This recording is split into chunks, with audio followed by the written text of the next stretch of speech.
Bienvenue au module 6, session 2, chapitre 1. Bienvenue à la session numéro 2 du module 6 portant sur la fabrication et utilisation du matériel didactique pour les langues.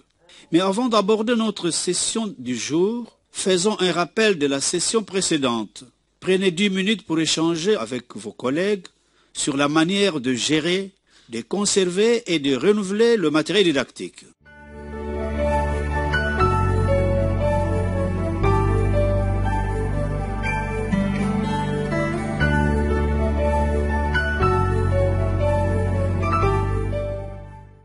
Bienvenue au module 6, session 2, chapitre 2. Cette session est divisée en 3 activités. La présentation des matériaux et outils de fabrication, les étapes de fabrication et l'utilisation du matériel didactique. Pour bien exploiter cette première session, qui s'intitule « Lecture au degré élémentaire », 4 objectifs sont définis. Premièrement, identifier quelques matériels didactiques utilisés en lecture au degré élémentaire. Deuxièmement, citer les étapes de la fabrication du matériel didactique utilisé en lecture au degré élémentaire à partir des sources locales. Troisièmement, fabriquer quelques matériels didactiques utilisés en lecture au degré élémentaire. Quatrièmement, utiliser rationnellement le matériel didactique fabriqué. Passons à la première activité qui consiste à la présentation des matériaux et outils de fabrication. À la fin de la première session, nous vous avions invité à rassembler du matériel pour la fabrication de matériel didactique. Qu'avez-vous apporté? Prenez 10 minutes pour échanger sur les outils de fabrication que vous avez apportés. S'il en manque, allez vite en chercher car vous en aurez besoin.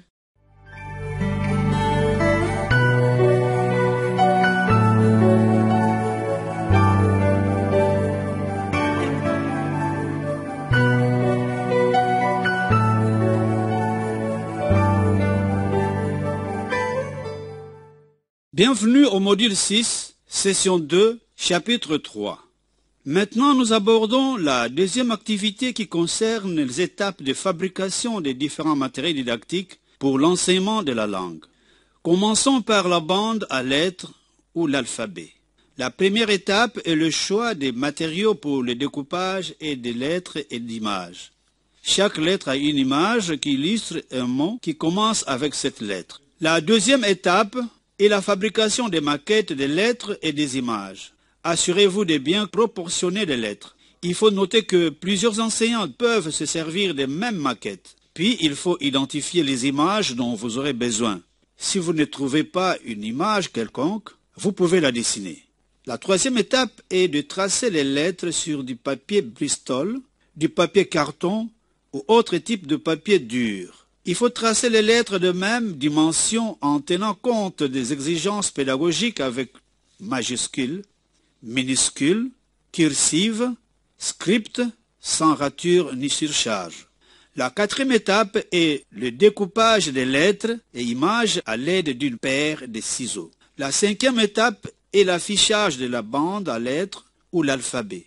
Il est recommandé d'en faire 2 par classe, une pour afficher en haut du tableau et une autre pour afficher sur un mur du côté ou en arrière. La première bande à lettres avec image et la seconde peut-être seulement les lettres. On peut même utiliser des lettres écrites avec de la craie sur du carton ou sur une partie du tableau qui n'est jamais effacée. Nous avons vu ensemble comment fabriquer un alphabet comme matériel didactique pour la lecture. Avez-vous déjà fabriqué du matériel didactique pour favoriser la lecture chez les apprenants de votre classe? Par exemple, des cartes avec des lettres mobiles, des boîtes à syllabes ou autres. Prenez 10 minutes pour échanger avec vos collègues.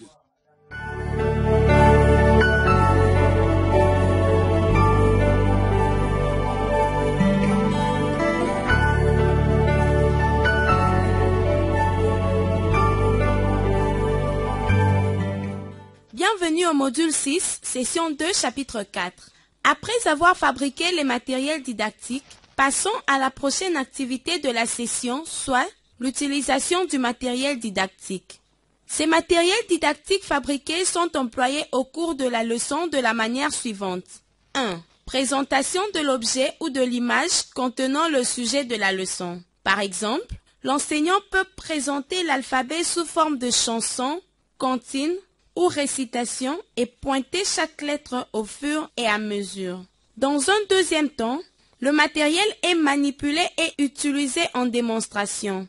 Par exemple, l'enseignant utilise l'alphabet pour démontrer comment identifier les lettres, identifier les sons des lettres, comme modèle pour écrire les lettres, comme outil pour mettre des lettres ensemble, pour y faire des syllabes et des mots. Il y a plein d'usages. Troisièmement, le matériel peut être manipulé directement par les apprenants. Il pourrait par exemple venir pointer des lettres pour identifier la lettre, le nom et le son de la lettre, puis copier les lettres pour faire des cartes de lettres ou lettres mobiles, pour associer des lettres pour former les syllabes pour former les mots et les mots pour former les phrases. L'enseignant peut lui-même confectionner les cartes lettres ou lettres mobiles. Le matériel didactique à utiliser pour la lecture au degré moyen et terminal dépend du texte à exploiter. Regardons la vidéo de classe qui utilise les bandes à lettres et autres matériels didactiques pour enrichir l'apprentissage des lettres et des sons. Bienvenue au module 6, session 2, chapitre 5. Regardons cette enseignante dans sa classe de première année primaire lors d'une leçon de lecture en lingala. Elle commence par réviser l'alphabet avec toute la classe en pointant chaque lettre que les apprenants récitent. Puis, afin de vérifier les acquisitions, elle demande aux apprenants de montrer quelques lettres étudiées auparavant. Elle choisit des apprenants pour venir montrer la lettre sur la bande à lettres. Pour chaque lettre, l'enseignante demande aux apprenants de réciter la ligne de la comptine des lettres qui correspond à cette lettre. Ceci enrichit l'apprentissage parce que les apprenants voient les lettres, entendent le nom et le son de la lettre. Puis, l'enseignante écrit la lettre D minuscule et majuscule au tableau en grands caractères et de manière à ce que tous puissent la voir. Elle invite les apprenants à tracer la lettre en l'air. Elle leur montre comment. Plus tard dans la leçon, l'enseignante va demander aux apprenants de faire la même chose en paire avec des capsules. Un apprenant choisit une capsule, la montre à son partenaire qui nomme la lettre et récite la comptine pour cette lettre, puis il change de rôle. En utilisant les capsules, chaque apprenant est engagé dans son apprentissage de l'alphabet et des sons de chaque lettre. Les apprenants ayant une meilleure maîtrise des lettres et leurs sons peuvent tenter d'écrire des mots en se référant à l'alphabet ou la bande à lettres qui est sur le mur. L'enseignante les encourage à écrire des mots avec la lettre D. Elle vérifie leur travail en circulant et demande aux apprenants quand ils ont terminé de montrer leur travail. Elle corrige les erreurs. Une bande à lettres de l'alphabet français et une comptine des sons en français peut aussi être utilisée dans les classes de 3e année lorsque les apprenants apprennent à lire et écrire en français. Il ne faut surtout pas oublier que les travaux des apprenants sont aussi des matériels didactiques. On voit ici l'enseignante qui demande aux pairs d'échanger ce qu'ils ont écrit avec leur partenaire. Les apprenants lisent ce que le partenaire a écrit. Tout au long de l'activité, les apprenants peuvent échanger, lire, corriger, réviser les écrits de leurs amis.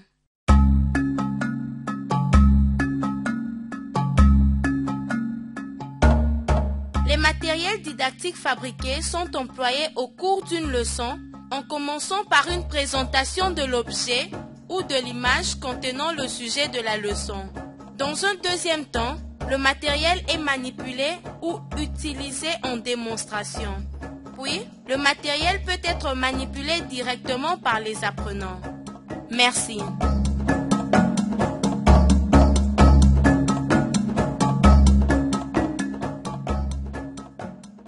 Nous avons vu bien des exemples de matériel didactique dans cette vidéo et comment les utiliser. Il est important de noter que Les matériels didactiques les plus efficaces sont ceux qui peuvent être manipulés par tous les apprenants. L'utilisation du matériel didactique enrichit l'apprentissage. Il peut se faire avec des matériaux peu coûteux ou même gratuits. Il s'agit d'être créatif et d'impliquer la communauté et les parents pour trouver des matériaux et vous aider à fabriquer le matériel. Afin de vous assurer que vous avez assimilé la matière, faisons quelques exercices. Prenez pour échanger entre vous sur ces questions. Citez les ressources du milieu qui peuvent servir dans la fabrication du matériel didactique en lecture au degré terminal. Citez les ressources du milieu qui peuvent servir dans la fabrication du matériel didactique en lecture au degré élémentaire. Expliquez les outils et matériaux nécessaires et les différentes étapes de la fabrication de matériel didactique de votre choix pour l'enseignement de la lecture au degré élémentaire.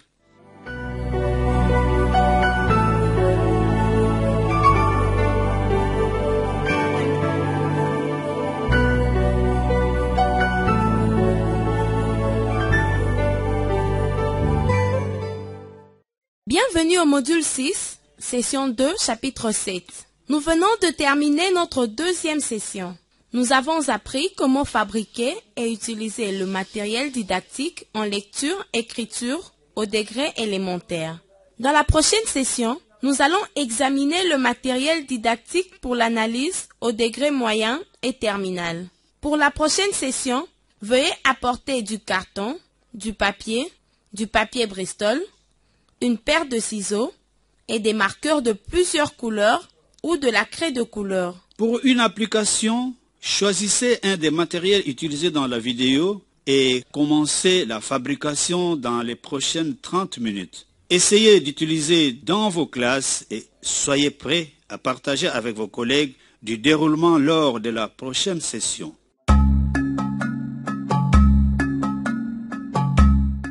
Nous vous remercions de votre aimable attention. Merci.